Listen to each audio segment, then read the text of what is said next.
We are about to embark on an immersive journey through the corridors of our minds.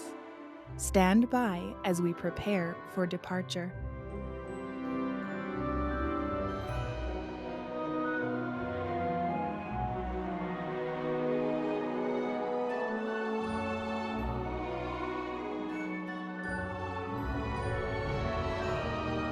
Welcome aboard, everyone, to the Productivity with Peace of Mind podcast adventure. Our journey will begin in just a moment. Inhale deeply and exhale. Our voyage takes us on a captivating tour, diving deep into the intricate layers of our thoughts and imagination. Brace yourselves for the complexities of our evolution. For a safe and enjoyable journey, stay seated, secure your helmet and protective goggles, and keep hands, feet, and legs inside while the ride is moving. Now relax and enjoy.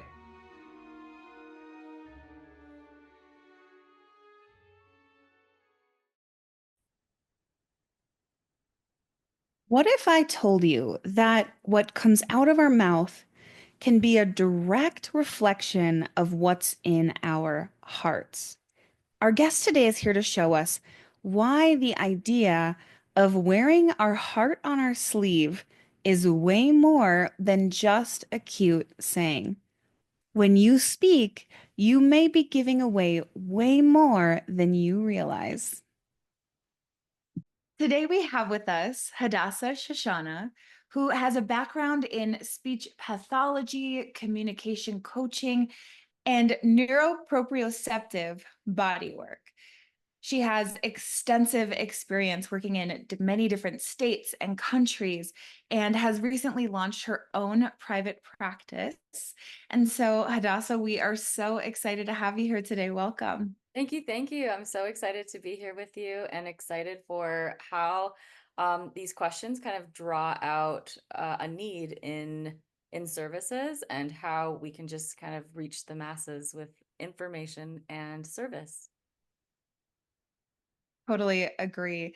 And, something that you talk about is how what comes out of our mouth reflects what's in our hearts. Can you tell us a little bit more about what that means? Right. So communication is pretty much the most vulnerable thing that you can do because it really tells the person, the listener, what our heart posture is. And so say you're having a conversation with someone and all of a sudden they go silent and you're like, what's going on? It's giving us an indication that their heart posture or something about them is kind of hung up somewhere, and now there's like an investigative response that we want to provide so that we can help them feel safe in providing the next response or whatever needs to come out in order for us to have a productive conversation.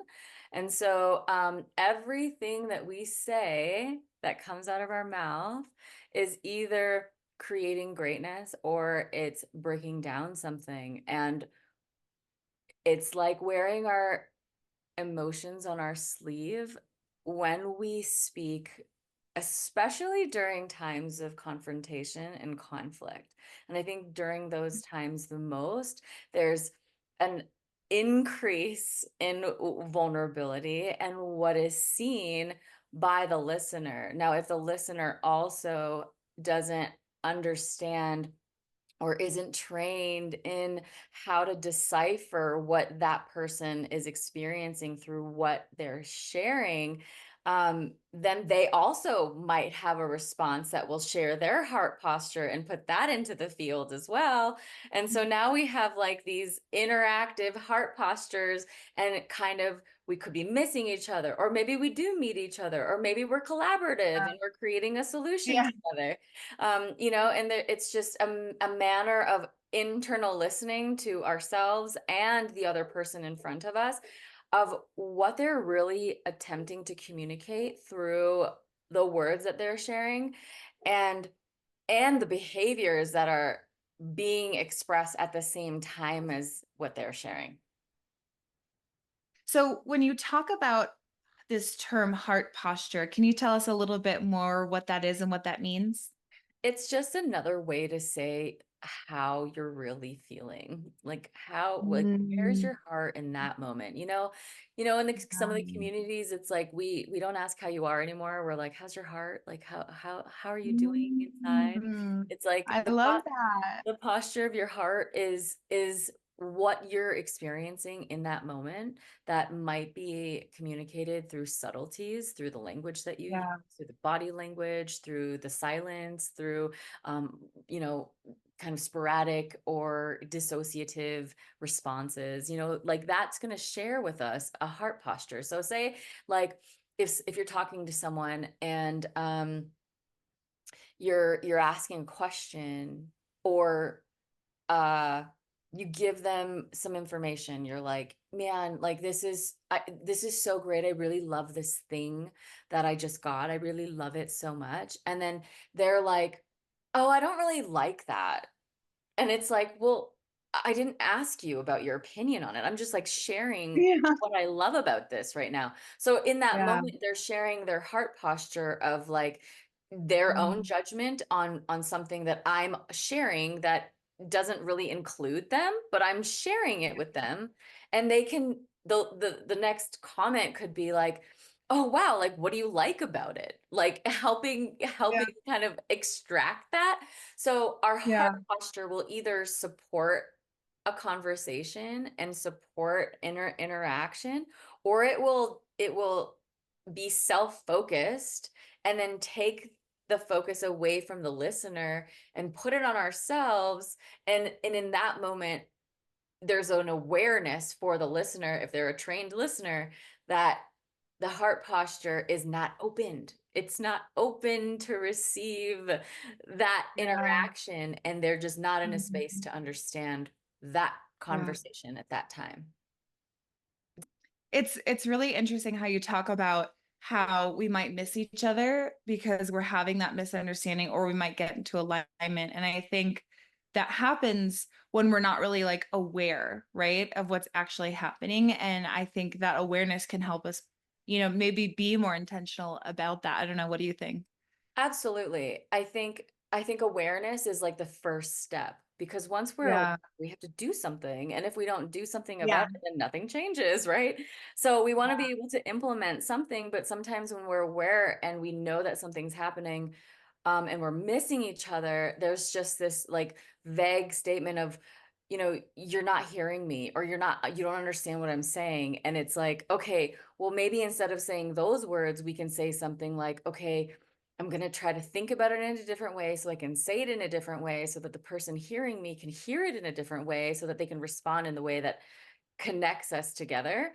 Um, Absolutely, we miss each other. It is always one person looking at the diamond from one facet and then the other person looking at it from another facet. So what we want to do is be able Yeah. to kind of like look at it all together and look at all sides together.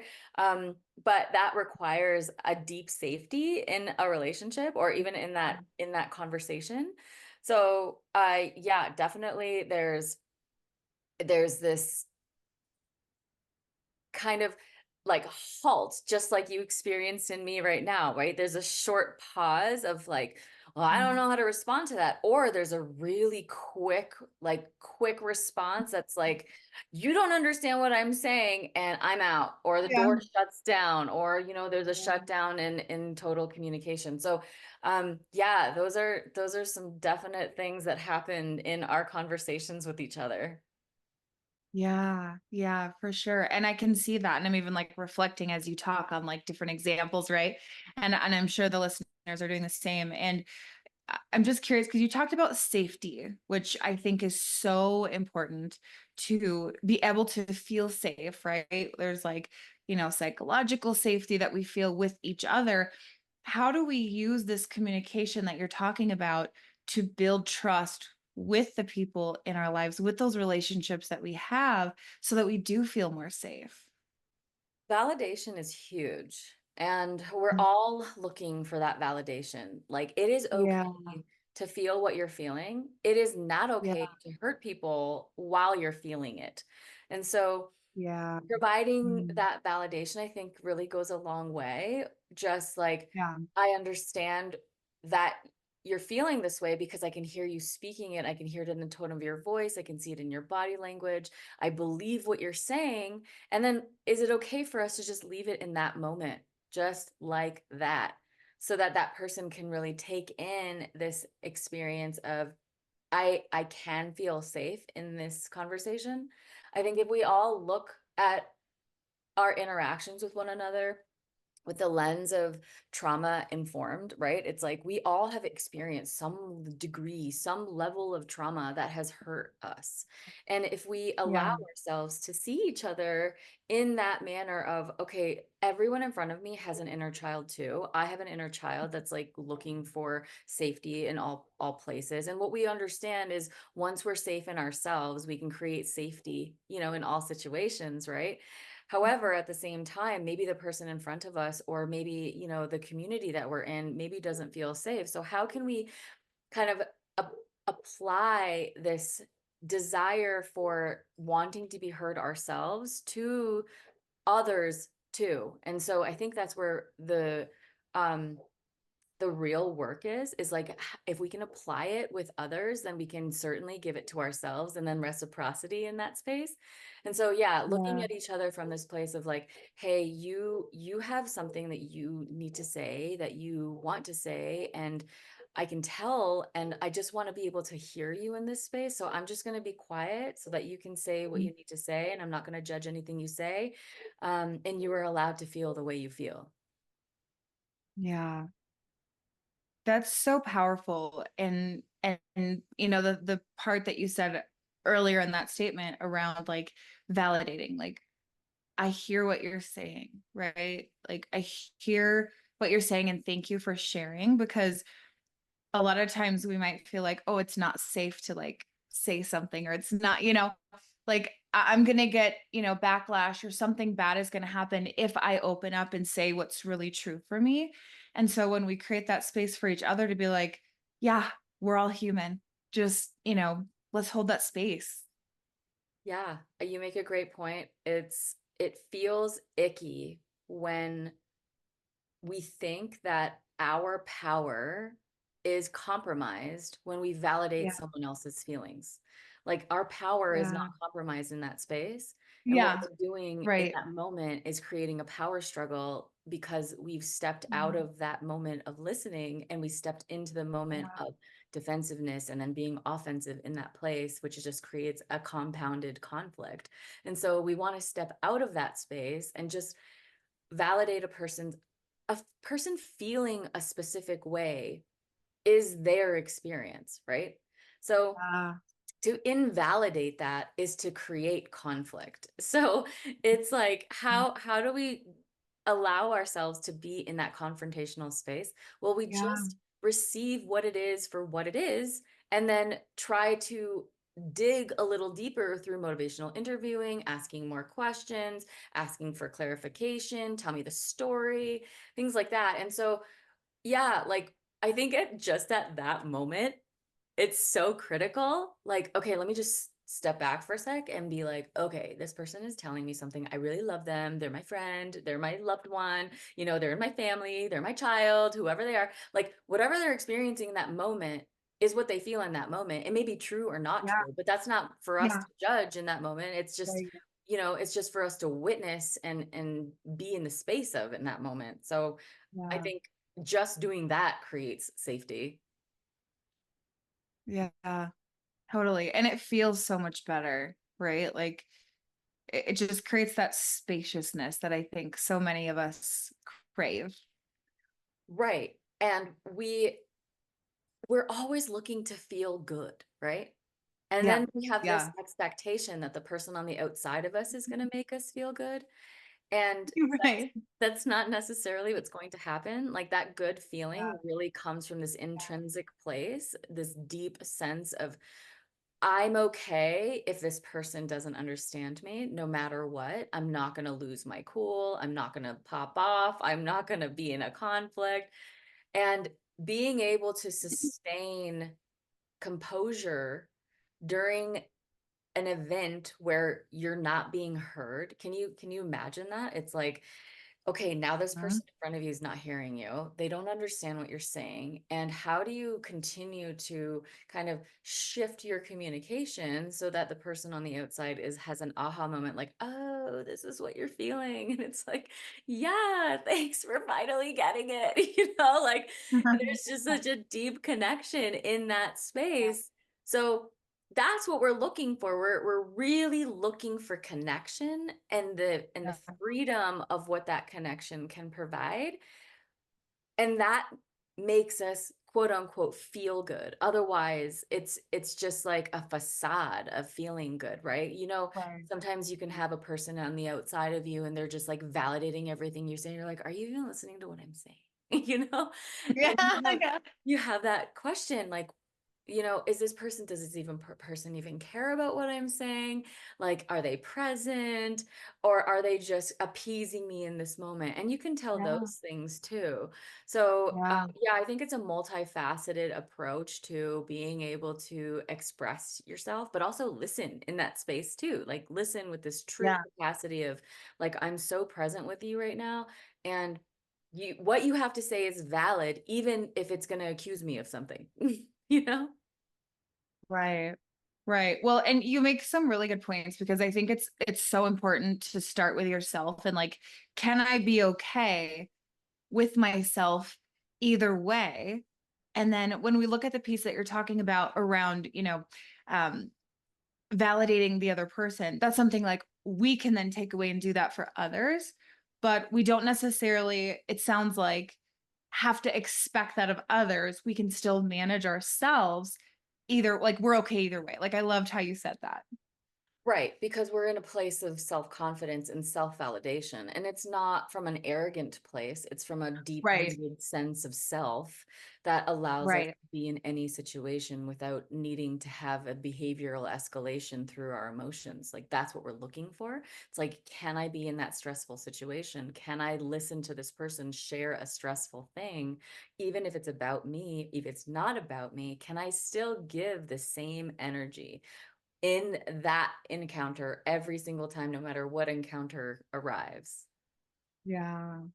Yeah. How powerful. Like I said, when you realize that everything you say is a depiction of your heart posture, you really learn Mhm. to scour your heart posture, right? And then you want to communicate from that deep place of compassion and connection, because maybe you're the only person in that person's life that they get to experience that with. And I like being a therapist, being a speech language pathologist and working with hundreds, maybe even thousands of people. It's like you are sometimes the only person that they can say something to, especially when you're Yeah. restoring speech and like you have a person Oh, yeah. who has stroke in front of you and they haven't been able to speak in a really long time, meaning they haven't been understood by the general population. And then they get in front of someone who really understands how to listen and extract what it is that they really want to communicate. And then they feel heard. So Yeah. the goal of really as a listener is to provide a space for the other person to feel understood. And I think just Yeah. when someone can feel understood on the outside of us, the person in front of us, right? That person can feel understood. We're providing a gift that is so valuable. It's so valuable. Yeah. Yeah.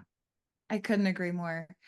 And when we were talking about the content for this episode, we talked about how important collaboration is. And I know you've worked with various professionals as a speech pathologist. Do you want to talk a little bit about what you've learned or what you've seen, and your insights on that collaboration, particularly in the sense of like solving problems? So like when we get to those tough spots that we're talking about, how do we, actually work together to get through that?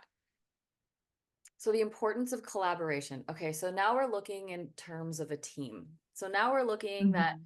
we're looking at our role on a team of people, a team of maybe non-professionals, people who are professional, and we're Yeah. trying to create a feasible solution to a problem, whether it's behavior, whether it's, rehab, whether it's something else that's happening, conflict, whatever is happening, there's always some sort of collaboration. I mean, the ultimate collaboration is between ourselves and our creator, right? And so that's the ultimate collaboration. So, but when you were sharing that earlier, I had just pictured the same diamond, right? It's like one person will see one side unless they are Yeah. willing to move to different like sections of sight so that they can see various parts of what's happening. So Yeah. in that collaborative space, like say a parent might have a different viewpoint, say the doctor might have a viewpoint, maybe the speech language pathologist has another viewpoint, a PT, an OT, someone else, right? So it's like we're coming together for a collective goal to create something that is I want to say feasible, but something that provides a kind of next steps on how to help growth and how to process transformation essentially. And so yeah, every piece of that puzzle is so important unless, okay, even I'll say, even it's still important to know this too. But if there's someone on the team who's really negative and who's just like Yeah. negative Nancy, like just is really cynical or Yeah. critical or just really the glass is half empty kind of perspective, um, it is an indicator that we can show up in a different way. We can show up and provide some some sort of safety, as we shared earlier in the previous questions, some sort of safety so that person can allow themselves to maybe step outside of that closed in box of pessimism and then stepping out into a possibility. And sometimes it's so incredible because you sense the anxiety and you sense the fear, and then there's someone who comes through and just shares a piece of information, and you can feel all of that energy dissipate. And there's like a settling, and it's like, oh, well, then what can we try this? And then can we try this? And it's like, yeah, like let's talk more on that, because Yeah. that's where the solution will come. That's where we become aware, we implement, we practice that implementation, and then we continue to test whether those implementations of interventions are changing behavior.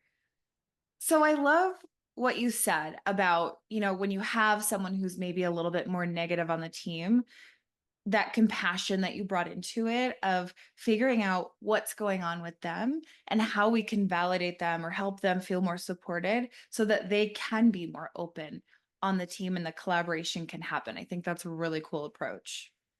Yes, it's so dynamic that as soon as you can pinpoint that there's anxiety or some sort of anxiousness or fear showing up in the interaction, when you as the listener can interject with, hey, look, we're here to create solutions, and it's Mhm. going to feel a little awkward because you haven't been in this situation yet. And we're all new people and we all haven't worked together that long. And Yeah. this is a way to look at a solution. And we are just in it with you at the same time that it's happening. So it's like, can you be there with us? Like, allowing that person to feel what they feel, but also just being really focused on just validating, hey, I can tell that it feels a little off right now. And what can we do Mhm. in that moment to say, what are you looking for? What question do you have that we have not answered yet? Yeah. Yeah, those are so good. There's nothing more powerful on a team than a leader coming to and saying, we're all in this together. Like, I am by your side, not go do this, right? Like, Yeah, just like, barking orders versus being like, let's figure this out together. And, I love the one you said about what questions do you have? What still doesn't make sense to right. you? Yeah. Yeah. And I think just giving someone an opportunity to share in that way creates such an Yeah. open space. and a trust in that space, because now it's not just about what we need to say, it's about what that person really is feeling and sensing, and feels, maybe shut down about it. I'm just thinking back to a scenario, right? So like a lot of the time when you're asking a question, I go into a scenario, right? Like Yeah, yeah. see a situation, and it's like, you know, we're working as a team to support a patient, and or a child or whoever it is, right? And there's always going to be one person on the team that's like, well, they're not doing this and they're not doing that, and this is what they're supposed to be doing, and they're just not doing it. And then, there's like someone who will come on and be like, well, yes, of course these things aren't happening because of course these are the diagnoses and this is what we're working with, but at the same time, let's look at how we can support what's happening into the next level, so that that isn't the only thing we see, and is the thing that's stopping us from providing the right things that that person needs, the right levels of supports that that person needs. And so sometimes we get into a sense of like defensive, offensive, and it's like, okay, we feel offended, so that now we need to defend. And so there's just like this constant compounding defensive, offensive, like over and over and over again. And you're just like, ugh, okay, one of us needs to just stop that whole cycle and be like, you Yeah, know, we're here to solve problems. We're not here yeah, to have a conflict. We're here to solve the yeah. problem. And the problem is, here's the issue. The issue is we're not seeing the things that we want to see. So how can we implement new strategies so that we can see what we want to see and get the outcomes that we're looking for? Right. Right. And I think it helps to, whether you're looking at yourself or somebody else on the team, when there is that hyper activity going on and they're getting revved up, understanding that that's just an overstimulated nervous system and that they're getting dysregulated, right? Like it's not personal, I'm not under attack, like they're just dysregulated and I can still manage myself. To go back to what you were saying before, like how do I keep myself together so that I'm in control of me? Exactly. And that entirely what you just shared is you keeping composure of your heart posture, you keeping Mm, in that space of, I'm not going to waver side to side, I'm going to stay centered in who I yeah. am. And who I am is a problem solver, who I am is a peacekeeper, who I am is a listener, and I'm here to help. I'm not here to create more problems, right? Ah, yeah. Yeah, those are amazing affirmations. Who I am as a problem solver. I was like, yes. Yeah. So, what Yeah. other ways or strategies can leaders use to help kind of pave that road for effective teamwork on their team? Listening, listening is really important. Um, Yeah. Radical accountability. So when a Mm, leader is developed in their self-accountability and they're able to approach their team from a position of, hey, look, I didn't do what I said I was going to do, and I see that and I apologize for that, and I want to make it right. yeah. A leader who can do something like that is Yeah. going to be so much more well respected and received by their employees, and create a more collaborative space for their employees to also be accountable. And that's what we're looking for. If we're dropping the ball, there's a desire for accountability on all sides, right? So when a leader can communicate from that place of radical accountability, radical responsibility, it's going to bleed into how they lead their team. And their team is also going to receive the blessings of that accountability, because ultimately, radical accountability and responsibility for oneself is teaching respect. And when we can Mm, respect ourselves for the mistakes that we've made and go back and kind of solve them and backtrack and be like, yeah, I was supposed to talk to you about this a couple of days ago and I didn't talk to you about this. I apologize.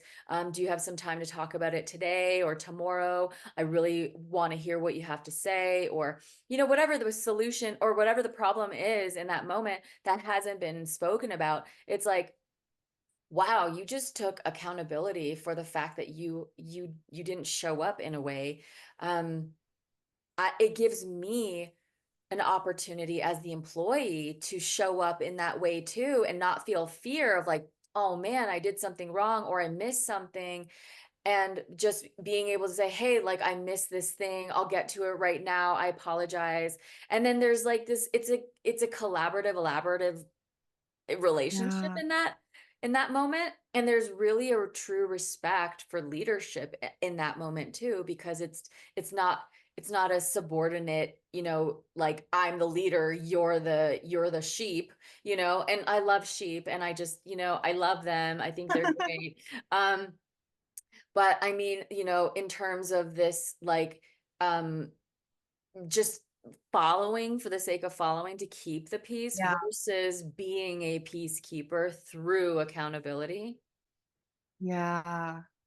It's subtlety, right? It's a subtlety in being able to know, like, what am I going to be accountable for and what am I going to truly be responsible for? Because if you're a leader of a team, you're responsible for everybody on the team, and you're responsible for the outcomes and the performance of everybody on that team. And you're also responsible for work-life balance and quality of work. And so it literally lays upon the ability of the leadership to be able to be accountable and responsible for all areas, and then being able to penetrate that into the field of their employees and saying, look, like I make mistakes too, and I appreciate you allowing me the space to make mistakes too. And I'm wondering from you what I can do to be a better leader for you. And I would love to hear your feedback, and knowing that there's probably going to be some critical feedback in that, and knowing how to deal with critical feedback in a positive manner, because that's what we're meant to do as leaders. We're meant to take something negative, a negative experience, a negative outlook, a negative outcome, whatever it is, and we're supposed to transmute that into something that's creative, and continue rolling the ball. And we don't have time, because time is precious and we can't ever go backwards, right? And we can't go into the Yeah. future. We just have this moment right now to be as efficient and productive as we possibly can. So when we Mhm. step up to the plate and say, look, I wasn't showing up for you in the ways that I know I can, we provide. We are providers in that space, and we say, yeah, like I want my team to reflect the good qualities that I have. I can't expect my team to reflect something that I don't have in myself, because I won't be able to see it. The only real thing we can see is something that we already have inside of ourselves, right? There's that awareness piece. So if we're seeing something in someone that's really great, we want to validate that. If we see something in someone that's not so great, we want to see how we have that inside of us, and if we've solved that inside of us, so that we can help that person solve it too. Right. Yeah. I mean, it's the space to be human, right? Like it's the space to like learn and figure out what doesn't work so you can figure out what does work. Yeah. And to feel safe to like, walk in the mud sometimes. Like, I was at work Yeah. today and I was like not productive. And I have an awareness. And so like, why am I not productive? Okay, these are the things that I did. These are the things that I didn't do. And being able to just be accountable for that, and like messaging the boss and Yeah. being like, hey, I was just really like unproductive today. These are the reasons why, and tomorrow will be a better day. Yeah. Yeah. And another thing that you said that I want to call out that I think is just really important around like being the peacemaker, where and that radical accountability, I think is just so, so important, because to be able to face an issue now and deal with it now so that you don't have this longer term problem versus thinking you're keeping the peace by like avoiding the conflict and avoiding the right, like you were saying, like you kind of go around it or avoid it, or you're just like, yeah, yeah, yeah, great, great, everything's good, right? Versus like saying what's really true, you then have bigger problems later. Right. Yeah, and that's what we see. There's like repression we're repressed in our Yeah. thoughts. Sometimes we're self-repressing, and then we're Yeah. projecting that on other people and blaming them for repressing us. Like it's Yeah. this we've been disabled in our verbal communication. We haven't learned the skills to fully be accountable for who we are and what we do. And we've learned by our environment how to project into the environment and blame and cast all this criticism into the field instead of really taking responsibility for what we're doing. And so, you know, this is where that self-awareness piece really requires a sensitive eye on oneself, because that sensitive eye on oneself helps us to become better people. And Yeah. ultimately, in this realm of self-development, that's what we're trying to do, right? We all want that inner peace. We all want to achieve that inner state of Zen that allows us to be in any situation and yeah, have feelings, but not behaviors or dysregulatory actions. And so, yeah, can you feel something without having to do something about it? Can you be accountable for what you did, even if it isn't a verbal act? Like, can we be in that place and still keep that inner peace while not feeling repressed, and then in that repression needing to lash out or fight or create a conflict that really doesn't need to be there? Yeah. Yeah, absolutely. I mean, it's, I think harder, easier said than done, Absolutely. but so transformative when you start applying it and actually doing it and like sit in that discomfort. Cause I think there's so many emotions that we avoid, and right, we try to cover it up. Our Yeah. physiology, blocks it with different ways. And I think that to be able to just sit in that discomfort, it becomes more comfortable the more you do it, right? It gets easier and easier. But Yeah. in the beginning, if it's new, it can feel really strange. And to be able to, like, I think, sit through that to get to that other side so that you can have that heart posture. Of peace, right? Heart posture of peace. Yeah. Yeah, because in that we can exude all kinds of just love and consideration and kindness, and being able to give from that space, because peace is not just for ourselves, it's for, it's for whoever we interact with. You said something, being able to like sit in the feeling. Right. So most of us, what I'll say is, having worked with forensic mental health who are violent at times and completely emotionally dysregulated with abnormal behaviors, and children in that way, and teenagers and college students, and adults and like typical adults in this way, right? Um, Yeah. what I've noticed is not that they're doing it on purpose.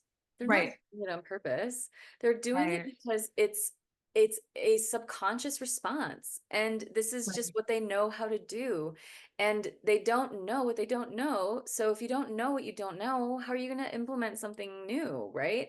So, you know, that's why good leadership is so important. Like, you don't want to be someone who's experiencing the level of trauma that you're experiencing, and then have someone on the outside of you be like, you're just acting like the victim. And it's like, yeah, duh, I'm acting like the victim because I feel like the victim. Like, that's how I feel right now. And it's like, I'm allowed to feel this way, and I don't need to man up. I need to understand, and I need someone to help me understand. So either that person is you or it's not, you know, you know. So it's always definitely, I say always definitely, very interesting, right? Like, we aren't taught these skills. We're just not taught these skills. And most of us are just stabbing in the dark every single time something happens. And I'll tell you, most of my field work was analyzing myself, because I was a traumatized child, and I had Yeah. experienced extreme levels of trauma that permeated into my current years, right? Where I have the language to unpack it. I have the stamina to unpack it and the confidence to unpack it. And it's like, I know what questions to ask myself. And it's like, all the behaviors that I used to have before, they were all covert. Nobody really saw them unless you were really close to me, right? And so Mhm.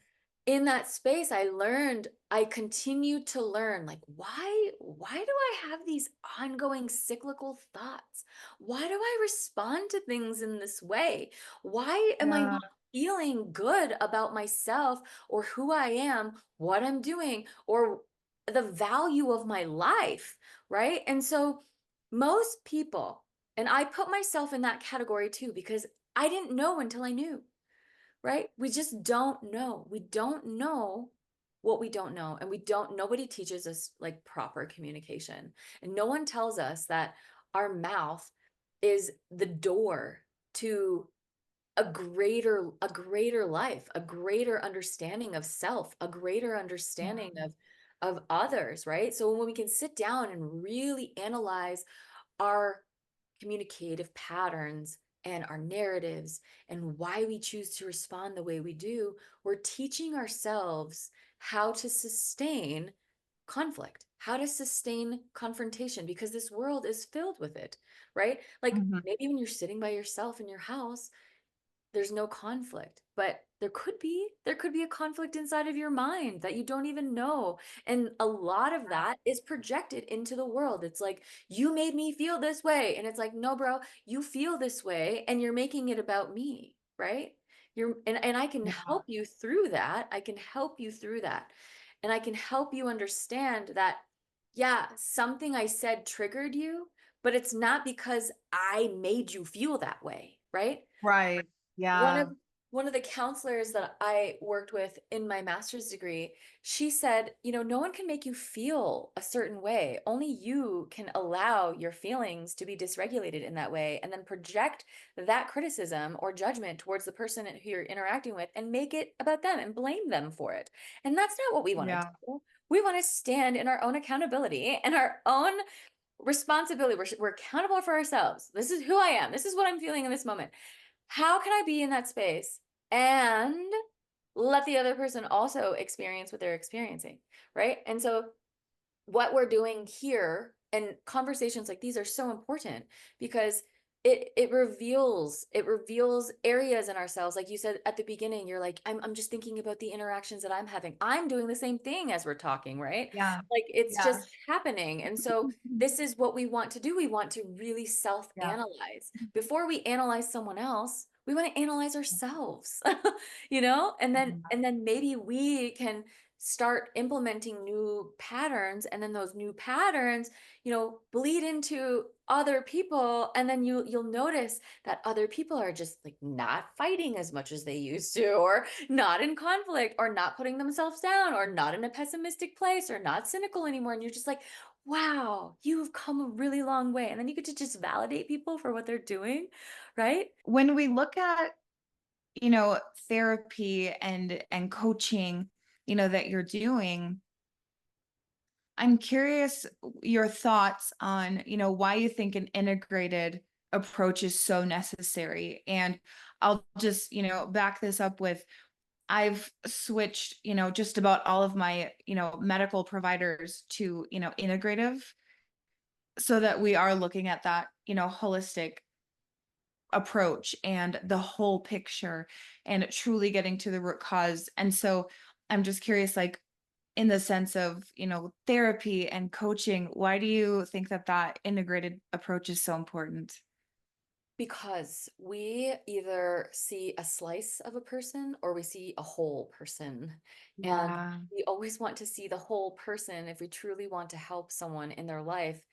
Sometimes we only get to see them for a slice of time. Yeah, that's true. Mhm. But that Yeah. doesn't mean we only have to see a slice of them. We can, in that slice of time, see all of them so that we can help them get to that next level and see them as a holistic person with multiple systems Yeah. involvement, multiple interactions, multiple situations that they're in. I'm working with someone who is multifaceted. They are an executive director, they own a nonprofit, they are a leader, they are a volunteer, they are in school, they're on the phone sometimes, whatever it is. It's we want to be able to provide a viewpoint of the self that then can Yeah. bounce off into all these places, like all over the place, right? And it goes back to that Yeah. diamond. We are all those diamonds with multi-facets. So if we give ourselves the unction to explore all those areas of ourselves, then we can also advocate for that sight in someone else. Like, I'm guessing you've experienced this. Tell me if I'm wrong. Like, you go to a doctor's office, and like a traditional allopathic medical doctor, and they come in and they ask you a few questions, and then it's like wham bam, thank you ma'am, done, right? It's like, I'm out. Here's your diagnosis, here's what you need.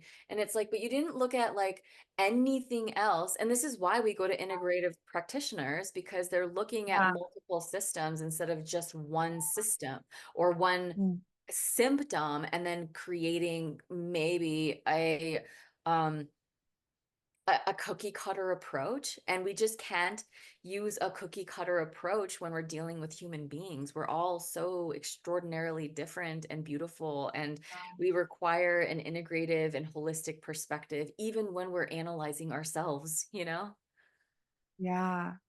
Yeah. I love that. And for so many years, I've been in and out of the doctors, and it was exactly that experience that you just described of just like, I mean, literally I have questions written down and they go so fast I don't even know if I've asked them all. You know what I mean? Like you become flustered because you're so rushed and you're just pushed out. And there was a series of misdiagnoses and then also a series of you're fine, go home, right? Yeah. Like, Mhm. just get out of here. We can't find anything. Or finding something that's incorrect or wrong that never helped. And so when I went to the Mayo Clinic in Rochester for the first time and did my whole 2-week workup, they do all the tests. Well, the first appointment I went in with the internal medicine doctor, I had my list of symptoms. I had my list of questions. Like I went in very prepared. They were bulleted and dated and timed, and I had all this stuff. And we basically I actually threw that out because he said to me, which was so funny, he goes, if I was just here to look at some numbers, I'd be a veterinarian. And I was like, whoa, that was my first experience with an integrative doctor, right? And so Brilliant. and then he's like, tell me about your life. Tell me about your childhood. And like me having that experience that you described of the wham bam, thank you, ma'am, doctor appointments, I'm just like, what are you asking me right now? Like, what? He's like, why are you here? Why are you really here? And I'm just like, whoa. Wow, you want to see, right? This person Yeah. actually wants to help me see, like myself. Yeah. They want to help, they want to see who I am so that they can help Yeah. me see too. Yeah. Because that's what an integrative professional is. They want to help you get to the best version of you ultimately, right? Yes. Without needing Yes. crutches on whatever thing that needs to be prescribed. It's like, we want you to be the whole version of yourself, and we want to contribute to that. Yeah. Yeah. And then he talked to me in depth for like 90 minutes. Like I've never sat and talked to a doctor for that long. And of course, at the end, like I'm in tears, my mom's in tears, we're all crying. Like we just went that deep, and I had never had that experience before. But going through that was like day one, and then going through like the 2 weeks of tests and appointments and talking to all these different specialists, and they all talk together and look at that whole picture, like you were talking about. And then when I came home to Colorado, I'm like building a whole new medical team. I'm like not going back to the same doctors. They couldn't find answers. Now I'm like, if it's not integrative, I don't want it. Yeah, and it's not to say, like, one thing I will say that just bounces back on something I shared earlier is, Yeah. it's not that they don't care, it's that they don't know. Right. They don't know how. No. Right. And they're not trained to know how. They're trained in what they're Right. trained, and they're just executing what they're trained in. And Yep. sometimes it's like, I can't ask a carrot to be a cucumber. You know what I mean? I just can't. Like, it's never gonna be that. It's just gonna be the Yeah. carrot, right? So, just like Right. that. And so there's a place for that kind of interaction, like say in trauma, like really intense trauma, yeah, you need to know the facts, you need to know the symptoms, you need to know what happened in like Yeah. 5 seconds, bam, Yes. bam, bam. And then you need, a plan of care. And then, Mm. afterwards, it's like maybe you find out what happened and in the Yeah. person's life, not in just that moment, but all the other aspects of their life. And that's when true healing is possible, because now instead of just focusing on that one impact, you're Mhm. looking at everything that caused that one impact. Yeah. That's amazing. Well, I mean, I think the work that you're doing is absolutely incredible, and you've shared so much with us today, and this has just been so valuable. And like you said earlier, these are the conversations that are important, because we need to realize that there truly is an effect on how we're showing up in the world, and we have control over that. I think that's the most important part, is like we get to affect that. Yeah. And the power of our mouths and is Yeah. literally, it comes from our hearts and it goes up into our mouths. So Yeah. whatever we're feeling and sensing inside, there's definitely there's an opportunity.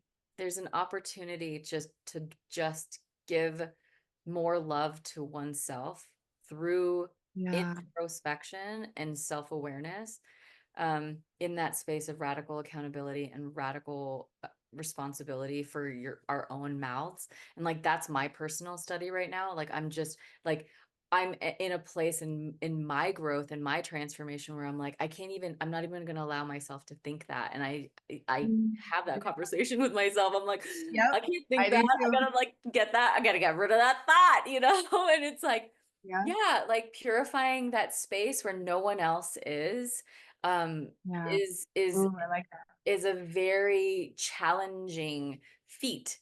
However, at the same Yeah. time, if you really want to know yourself, self-analyze your communicative and narrative patterns, you will see patterns all over the place, and you will see who you are in conflict. You will see who you are when you're with your loved ones. You will see who you are when you're around your parents. The greatest test of our own progress and transformation is being around our parents, because our parents Mm. provide a lot of triggers for many, many, many of us. And so, um, being able to be around triggers and not be triggered, and being around triggers and being triggered and not being behavioral or emotionally dysregulated, like there's such a depth to communication analysis, and Yeah. it's truly a gift. Um, it's truly a gift. I, you know, I'm getting a flashback of this woman who was in her bed, just like she was, um, on her deathbed. She was probably going to die within the next few weeks. She had a massive stroke a long time ago, but we knew she was kind of transitioning. And I was new at this building, and she was nonverbal. And I just looked at her and I was like, "What do you need?" And I Mm. just scanned her up and down, and I was like, "You want a blanket?" And so I brought her the blanket, and I could just sense her body relax. But no one else could figure it out. And I was like, "Well, what did I do differently?" And I don't know what I did differently. But I sat with her and I looked at her and I just waited for an answer, and it was the right one. I don't know Mm. how that happened, but it happens a lot in my life.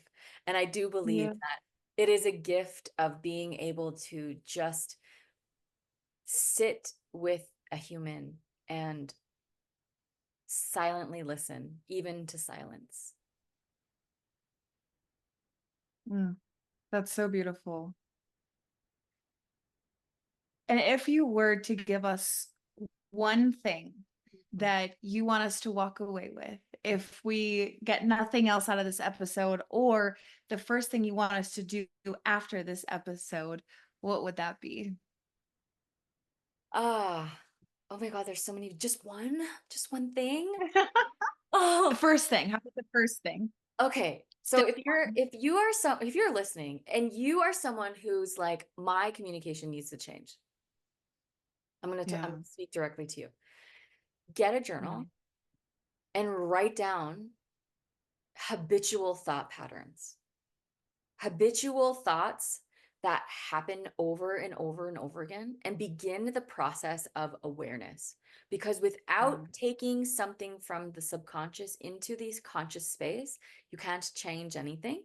And so write down the habitual thoughts.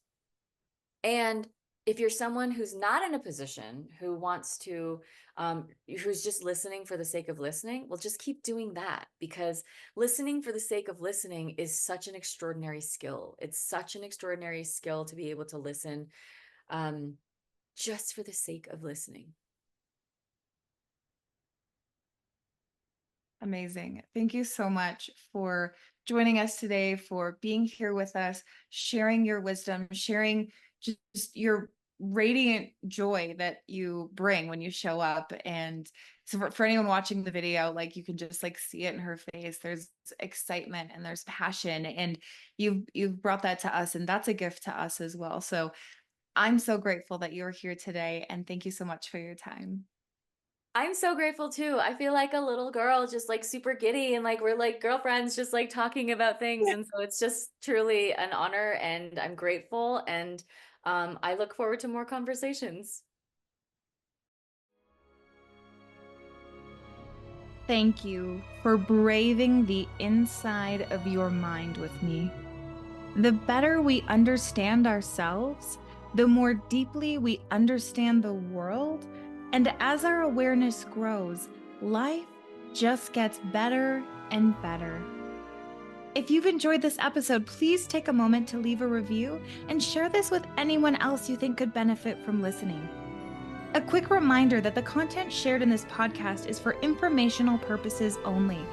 I am not a licensed therapist, and the discussions here are not a substitute for professional advice. If you're dealing with a specific issue or need personalized guidance, please consult with a qualified professional. Your well-being is important, and this podcast is simply a platform for sharing insights and experiences. I appreciate you spending this time with me. Until next time.